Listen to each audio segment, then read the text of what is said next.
Beautiful day, Patriots. How are you? We're going to continue with our studies of witchcraft in America. And before I get into what we're going to talk about, I saw something last night that was it really scary. But I guess I was in that same position at one point in time in my life also. No, I know I was.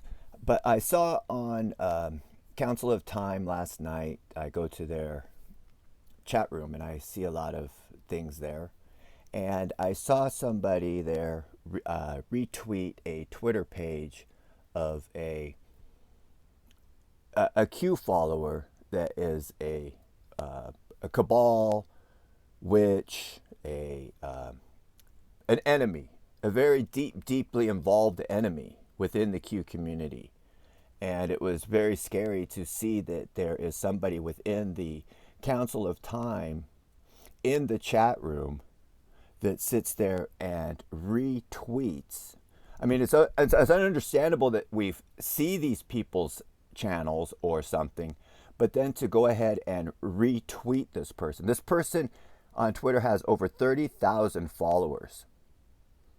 And this person does nothing but follow Hollywood, promote those sickest videos of music entertainers, shows the most grossest pictures.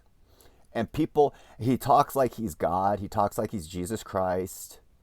He's always saying that the whole world is against him because of this Q movement, and that he is influencing everything. And I saw this person's. Now, I had a personal battle with this guy. We've talked before. He's tried to influence me. He used to promote my work, the timestamp and gap code, until I started to learn too much. And so, I'm the disclaimer is I do have a personal vendetta with this channel, but it's not him personally. It's the motivation and the energy and the evil that's being done on Twitter. So even the elect will get deceived. Even God's elect. Here's somebody that promotes and follows Bible study. They love Bible study. They're looking at the world, but they're following evil witches. I'll just leave it at that. It was just very heartbreaking to see that it infiltrates everywhere. And like I say, I was talking to that high priest or witch or cabal. He's being thumped. He has to do certain things. You can tell by the way he sends out his tweets.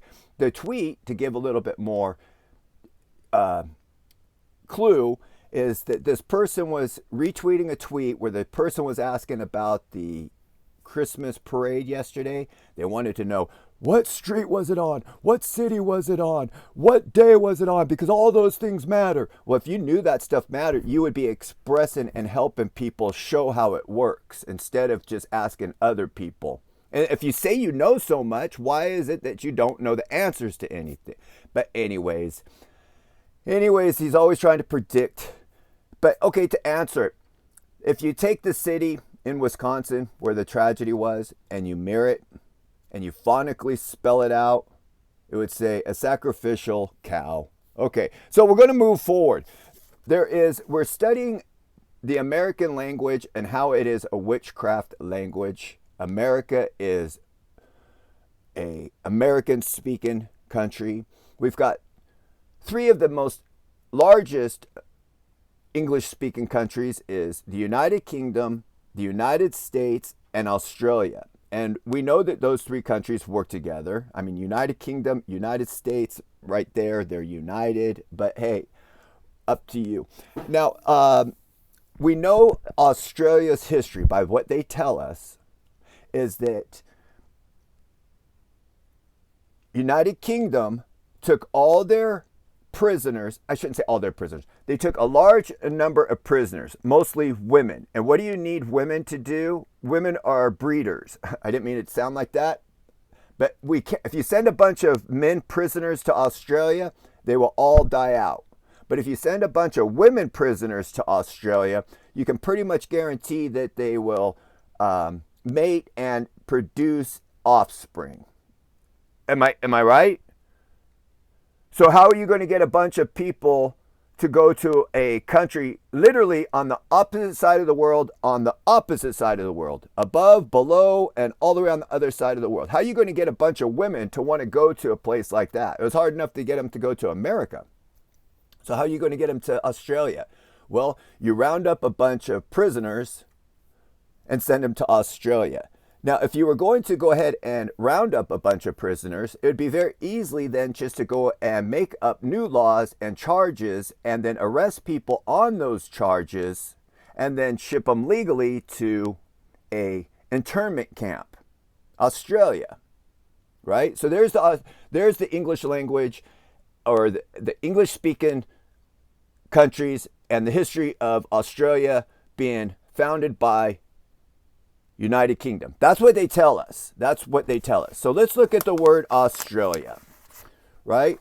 Now, in Australia right now, the reason I'm bringing this up, because just again, in the COT chat room, I saw another tweet of them talking about how Australia's prime minister of one of the counties or states is saying that they have rounded up a bunch of COVID suspects. They've been in contact with COVID people. They have not taken the shot, so they are rounding up people and putting them in internment camps right now as we speak. Legally, if you don't take the vaccine in Australia, you're not allowed to leave the house. Now what they've done is they are now rounding up those people and not letting them stay in their house. They're putting them in a internment camp. So let me ask you, Q followers, do you think people in Australia are still holding out for Q, that it's all part of the plan? I don't know, just asking you a question. So let's look at the word Australia. And if we mirror Australia, like witches do, which American and the English language is a witchcraft language, if we mirror Australia, it would look like this. And if we break it down. Now, it can go into many different things. This is a 5-minute look. I just did it as fast as I possibly could. Australia. You print it backwards. The first thing is sick. Ale. Ale is the first word in Australia. Ale. And we know ale is sick. But if you look in the English dictionary, it is also, the other definition for ale is to oppress. United Kingdom sent their oppressed prisoners to Australia to stay oppressed. The next word is art. We know what art is, like the art of craft. You know, witchcraft art is part of it. We know that art is a big word in our thing right now. But let's go look and see what some of the definitions of art is, because it might surprise some people. Let's see, A-R-T. Sorry, I had it lined up, and then I didn't. A-R-T. R-S. Art.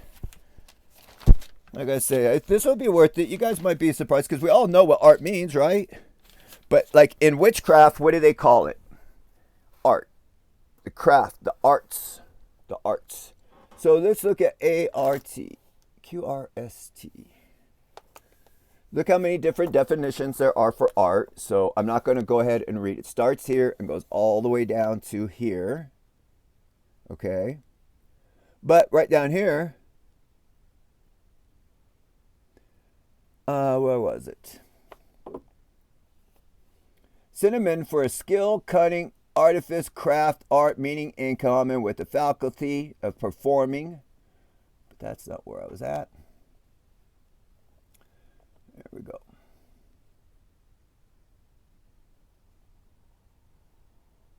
Art. On.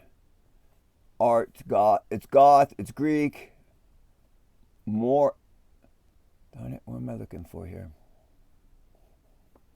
Technically, skill often as though aided by magic. Arts and science. Trust the science. A skillful plan or device to soothe the discontented. I don't know. What do you guys... And then if we look up SU, that is a acronym for setup. So we could sit there and say Australia